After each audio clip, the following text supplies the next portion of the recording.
Does calling something a novelty act bring down its image?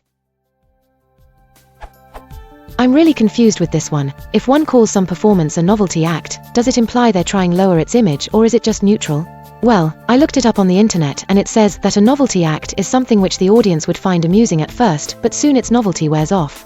So if I use this definition, then I think it's not really good for something to be classified as a novelty act, or is it? That's what I've been pondering about. In short, when one uses the phrase, does it have to be preceded by an adjective describing it as good, bad, or is it, as I mentioned above, implying something negative just by itself? It'd really be helpful if you could include some examples with the answers.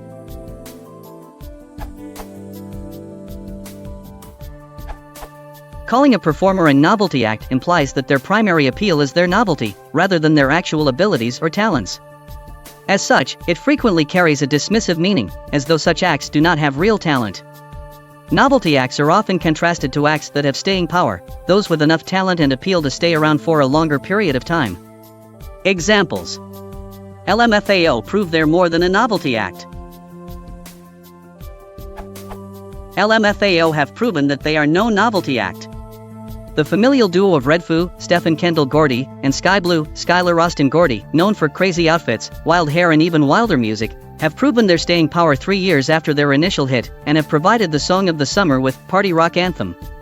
Review plus photos: The Darkness at the Regency Ballroom.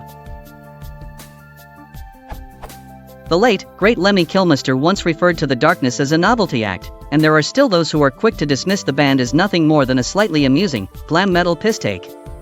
But while no one would mistake The Darkness for serious artistes, they are far more than a novelty. Sarah Michelle Gellar had to prove she's more than a novelty act. Getting into the baking world after acting meant Sarah Michelle Gellar had to work hard to be taken seriously. "I was a novelty act," the 40-year-old told Page 6 of her company Foodsters at a Unwomen Forum on Thursday. People think it was easier to get in the door, sure, but they just wanted to see how Buffy bakes. Gellar, whose company creates DIY baking kits and organic baking mixes, starred in the TV series Buffy the Vampire Slayer in the late 90s and early 2000s.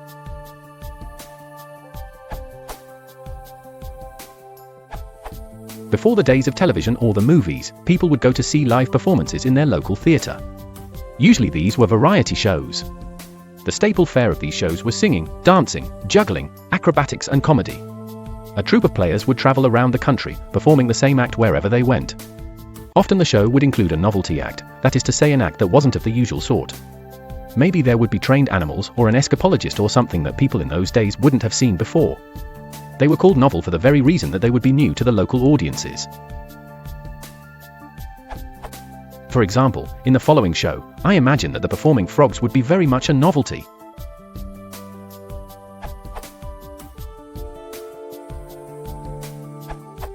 Answer: most acts can evolve with time.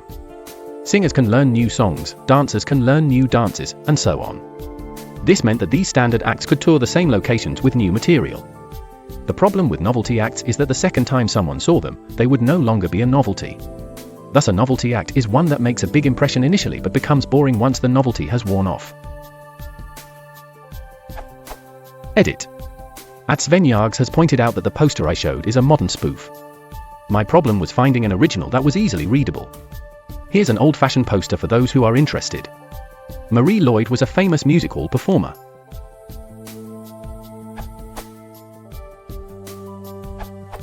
Well, I look it up on the internet and it says that a novelty act is something which the audience would find amusing at first but soon its novelty wears off. Let's see. Weird Al has been releasing parodies since about 1983.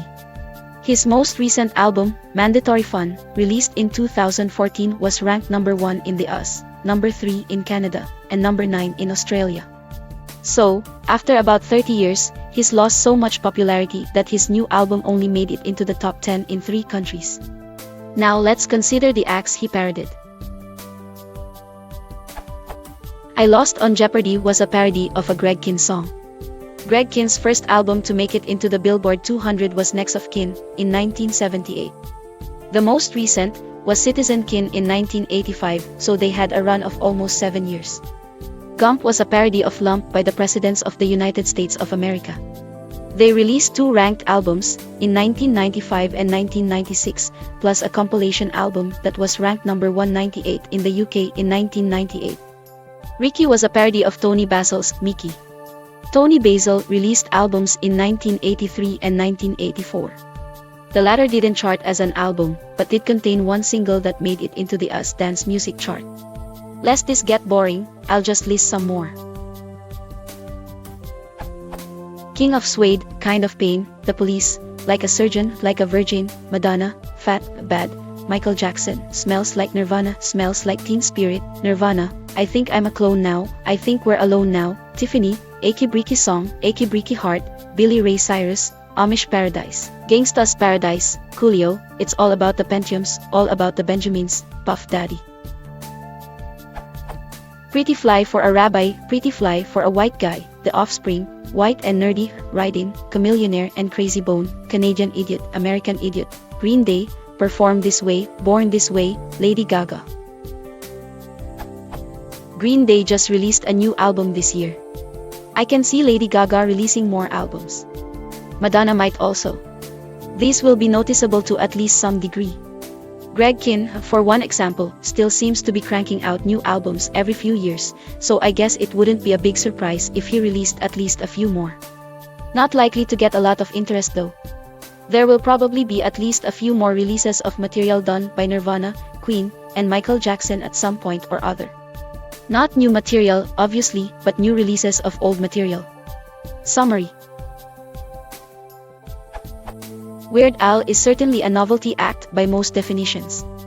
He's continued to release new material for far longer than most of the acts he parodied.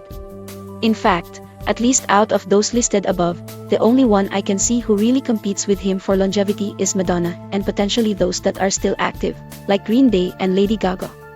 Quite a few of them had at most an album or two that sold reasonably well, but the number releasing reasonably successful albums in 3 or 4 different decades is pretty small, to say the least.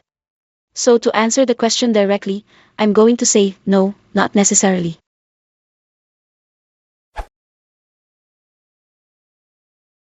If you want to support the channel, please consider liking and subscribing.